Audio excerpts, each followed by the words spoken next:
Food and ड्रग्सचे अधिकारी phone घेत नाहीत. संजय गायकवाडांकडून पुन्हा आक्षेपार्ह भाषेत टीका. बुलढाण्यात आश्रमशाळेतील विद्यार्थ्यांना विषबाधा झाल्यावरून गायकवाडांचा संताप अनावर.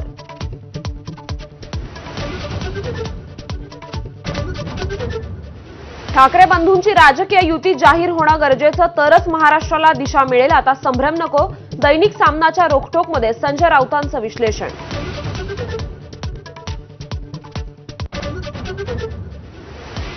जयंत पाटील शरद पवारांच्या राष्ट्रवादीच्या प्रदेशाध्यक्ष पदावरून पायउतार झाल्याची माहिती. शशिकांत शिंदे होणार नवे प्रदेशाध्यक्ष, पण राजीनाम्याचं वृत्त खोडसाळपणाचं म्हणत जितेंद्र आव्हाडांनी फेटाळली चर्चा.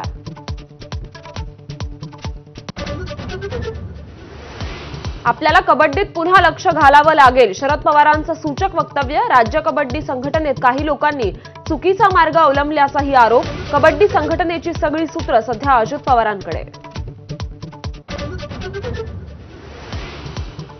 नियम मोडणाऱ्या बारामतीकरांना अजित पवारांचा सज्जड दम. नियम सर्वांसाठी सारखेच, नियम मोडल्यास टायरमध्ये घालून झोडायला सांगणार, अजित पवारांचा गंभीर इशारा.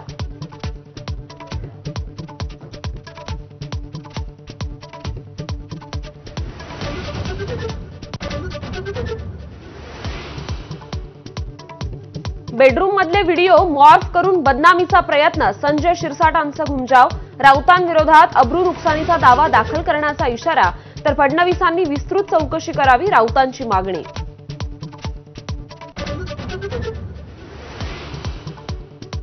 पुण्यात काल संध्याकाळी संगीत संन्यस्त खडक नाटकाचा प्रयोग वंचितच्या कार्यकर्त्यांनी बंद पाडला.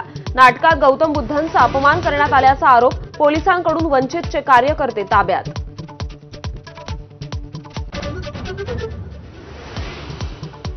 हिंदी आणि भोजपुरी बोलेन पण मराठी नाही असं म्हणणाऱ्या मुजोर रिक्षा चालकाला ठाकरेंच्या शिवसैनिकांनी दिला चोप.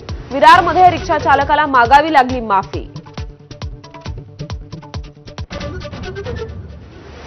बीडच्या माजलगावात 1200 रुपयांसाठी सालगड्याचं अपहरण. मध्यस्थी केलेल्या सेवानिवृत्त पोलीस अधिकाऱ्याला जंगलात नेऊन अमानुष मारहाण. 1.5 लाख रुपये लुटून तोंडावर लघुशंकाही केल्याचा प्रकार.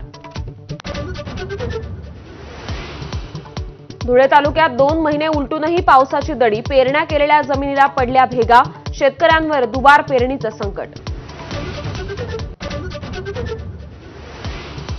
लातूरातील शेतकरी हातात नांगर घेऊन मुंबईत मंत्रालयाच्या दिशेने रवाना. सरकारकडे कर्जमाफीसह विविध मागण्या. ठाण्याहून मुंबईकडे रवाना होताना पोलीस अडवण्याची शक्यता. नाशिकमध्ये पावसामुळे रस्त्यांची चाळण. खड्ड्यांमध्ये पाणी साचल्यानं अपघाताच्या घटना. तात्काळ उपाययोजना करण्याची स्थानिकांची मागणी. तुळजापुरातील भवानी माता मंदिर आता रात्री 1 ऐवजी पहाटे 4 वाजता उघडणार. गर्दी कमी झाल्यानं मंदिर प्रशासनाचा निर्णय. गर्दीच्या दिवशी भाविकांना ताटकळत थांबावं लागण्याची शक्यता. आज रंगणार विम्बल्डनच्या पुरुष एकेरी गटातील अंतिम सामन्याचा थरार. अल्कराज आणि सुनर यांच्यात अंतिम सामना. तिसऱ्या कसोटीत भारताच्याही पहिल्या डावात 387 धावा. केएल राहुलचं शतक आणि पंत जडेजाच्या अर्धशतकांनी भारताला सावरलं. इंग्लंडच्या तिसऱ्या दिवस अखेर 3 बाद 2 धावा.